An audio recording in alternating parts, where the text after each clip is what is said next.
বিপ্লবীদের স্বার্থ সেখানে রক্ষা করা হয়, তাহলে বাংলাদেশ যে অর্থনীতি, সেই অর্থনীতির পরিবর্তন হবে না, বাংলাদেশ আরো খারাপ দিকে যাবে এবং জনগণ রাস্তায় নেমে আসতে বাধ্য হবে।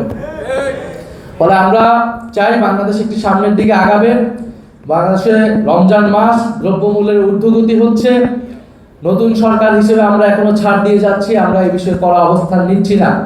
সামনে ঈদ আসবে, ঈদে যাতে যানবাহন সহ টিকিট ন্যায্য মূল্যে পাওয়া যায়, কোনো কালোবাজারি সেখানে না হয়, মানুষ যাতে নির্বিঘ্নে নির্ঝঞ্ঝাটে কোনো ধরনের সড়ক দুর্ঘটনাটা ছাড়া বাড়ি পৌঁছাতে পারে, ঈদ পালন করতে পারে, সেই ধরনের ব্যবস্থা নেওয়ার জন্য সরকারের প্রতি আমরা আহ্বান জানাবো। জাতীয় ছাত্র শক্তির প্রতি আমাদের শুভকামনা থাকবে, আমাদের আহ্বান থাকবে, আপনারা সারা বাংলাদেশে নতুন করে সংগঠিত হন।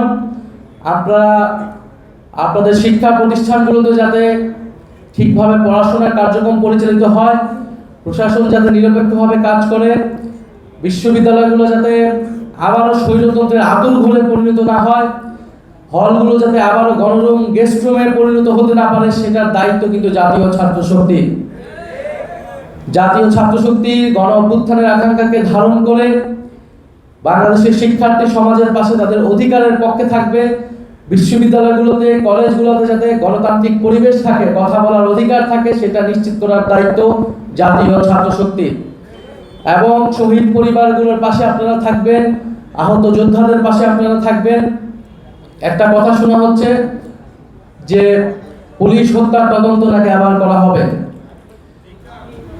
জুলাই গণ অভ্যুত্থানের সময় সেই যে যুদ্ধ পরিস্থিতি, যদি বিচার নিশ্চিত করতে হয়, অবশ্যই আগে যারা জুলাই গণ অভ্যুত্থানে জুলাই যোদ্ধা যারা আহত হয়েছে, শহীদ হয়েছে, তাদের বিচার আগে নিশ্চিত করতে হবে।